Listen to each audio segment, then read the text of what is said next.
All right, go for it. Good morning, good evening, good afternoon. It's this morning. Good morning, everyone. It's me, the Grill Economist, coming to you live with my main man, El Cuco, aka CJ, aka the Master of the Flux Capacitor.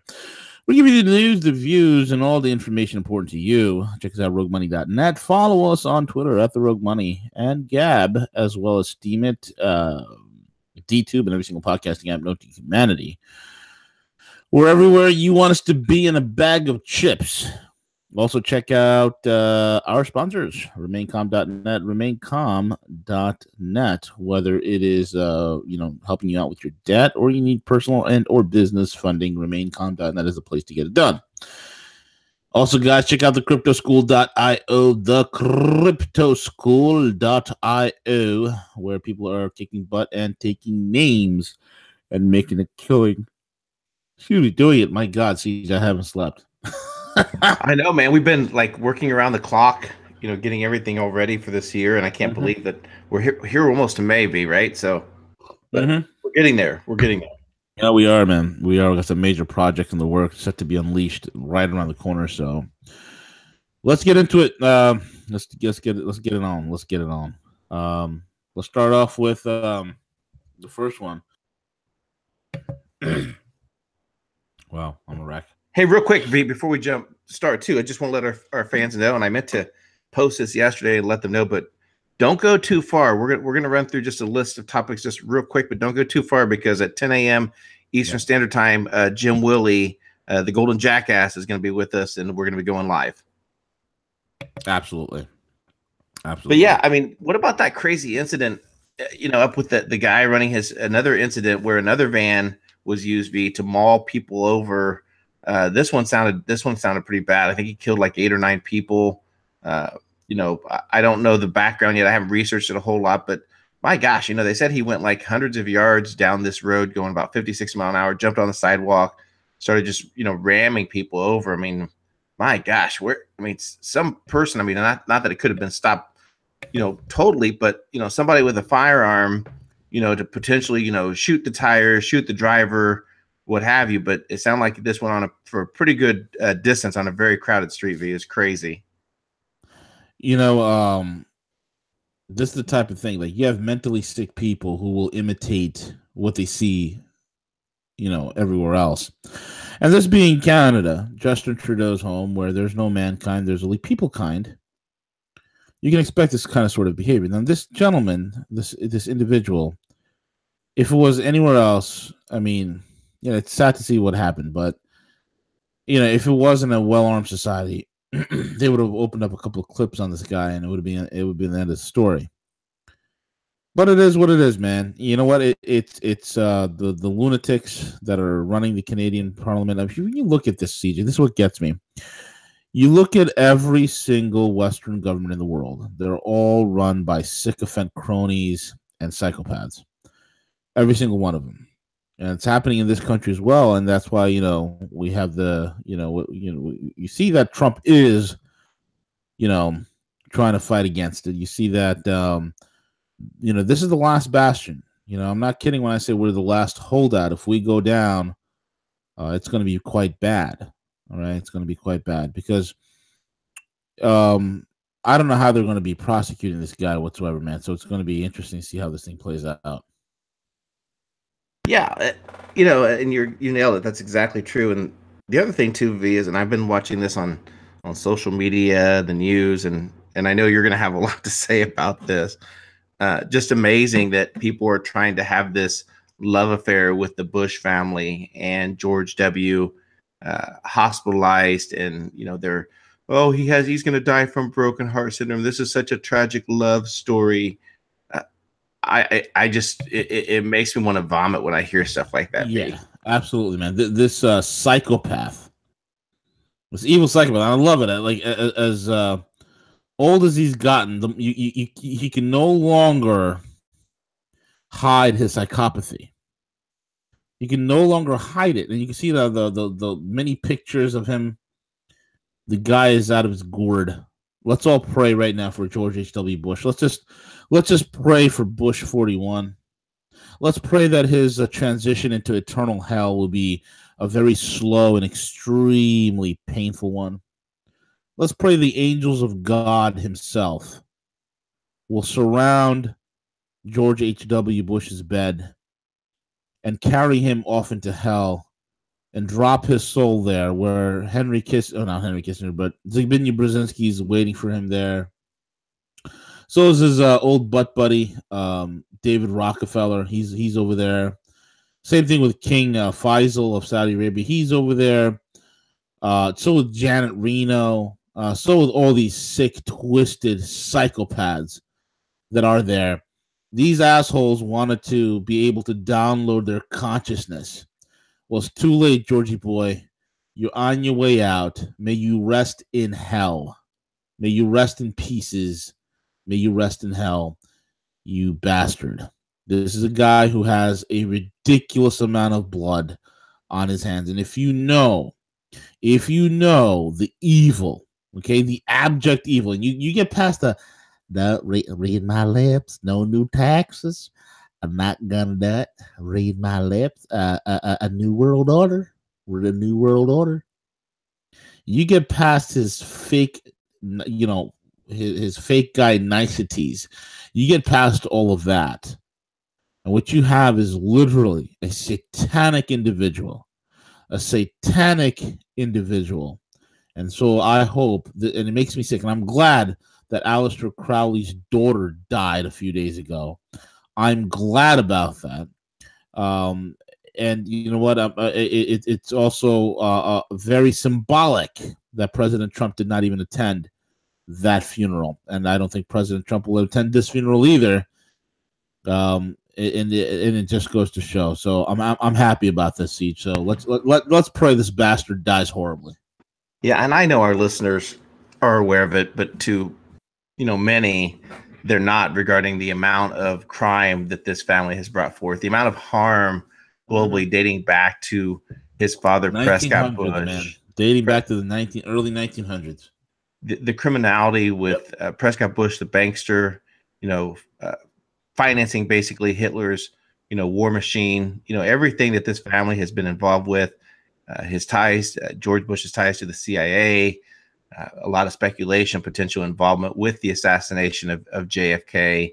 I mean, this guy, remember his epic speech when he was given a State of the Union, where he so proudly stood in front of the world, and people were slow to figure out when he started talking about his new world order, his skulls and bones agenda that he put forth for America moving forward to his son, with the Iraqi wars, everything in the Middle East. And thank God we avoided having Jeb in office. What a joke, right? Yep. And most people don't know the criminality of this family. They're sitting there parading and champing on social media and the news, and look at this picture, of regardless of political ties with it, had Obama in it, and the Clintons and George, and they're like, cabal. Look at this members of the cabal. This is such a great picture. Look, they can put all politics aside for the greatness of of Barbara and her death. Come on. People, wake up. I hope Barbara's roasting in hell. Barbara drank children's blood. What do you want me to you want me to come out and say it? I'll say it. They sacrificed children, drink their blood, consume their flesh. And if you think I'm joking or I'm making that up or some wild internet conspiracy, you have no clue.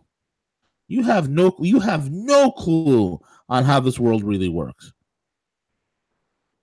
If you don't know the evils of the Bush family, you have no friggin' idea. You are a political neophyte. You are a geostrategic and historical amateur. You're elementary in your thinking. You are absolutely ramshackled by your normalcy bias, which somehow makes you feel that everything will be okay. It's an evil, evil group of people.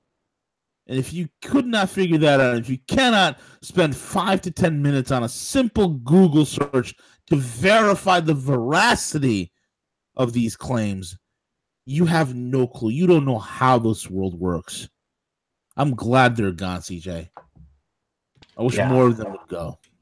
And I'm sure that the Bush family ties to John Hinckley Jr. was just complete. That was just again just coincidence that all of these things take place with him being the attempted assassin of Ronald Reagan. I'm sure that's just coincidence. Oh yeah, and I'm also coincidence that George H.W. Bush's involvement in JFK's assassination was also just coincidence. And I'm also sure that him and Barry Seal and flying all the drugs into America with the crack cocaine epidemic that began with and George W. Bush George H.W. Bush having his hand in it, that's also coincidence. All this is just coincidence. Look at this picture of this old man. He misses his wife. No, it is a judgment of God upon them. It is a judgment of God upon them.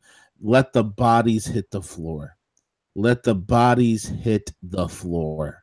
It's about time. It's about time, Siege. Yeah, absolutely. Absolutely. Yeah, but I'm sorry I'm going on a rant like that, but I just can only take so much of it when, I was driving my son to school and I turned on the radio and they were on there. Oh yeah, did you see George W? I'm just so afraid he probably has broken heart syndrome in all those years. And I'm like, oh my gosh, these people are so easily programmed by the MSM. It's just unreal. And even the likes of the the people the hard left that are like coming to the side, like they want to be bedside with George Bush as he's trying to recover from the loss of Barbara. Yep. I'm telling you, man, it's unreal. Anyway, we got the Armenian issue. Armenia. Let's jump into that real quick. Yeah, why don't you break that down? Break down even more. Folks, here's the deal. Armenia is a country that's always played both sides, okay? But it's always look, here's the way it works, okay? Historically, geopolitically, geostrategically, this is how things really play out in the world. Satellite countries always do better when they are hooked in with trade and economic revenues and all these other things with the larger regional power. Okay, I'll repeat that again. Whatever is the local regional power, the countries surrounding that regional power, they do better and they fare better economically because they have deals in place with that regional power. Hence, nations that are in good relationship with Russia, that are on the borders of Russia, that have good trade relations with Russia, do fantastically well. Okay, nations that are on the border of Russia, that are in close proximity to Russia, that are anti-Russia, that want to be part, that are a bunch of that where they have the stick of European membership and being quote unquote westernized, and they chase that carrot, they do phenomenally terribly. And you see this as the Ukraine. You see this in many of the countries. You see what's happening in Romania as well, and other places in Eastern Europe where they bit the carrot. They followed in places like Lithuania and Romania, and I think even Latvia. They followed the carrot stick of EU membership. Okay, EU membership, and they're turning themselves into failed states. Their economic numbers are horrible. Their resources are being robbed from them. The posterity of the nation's future is gone.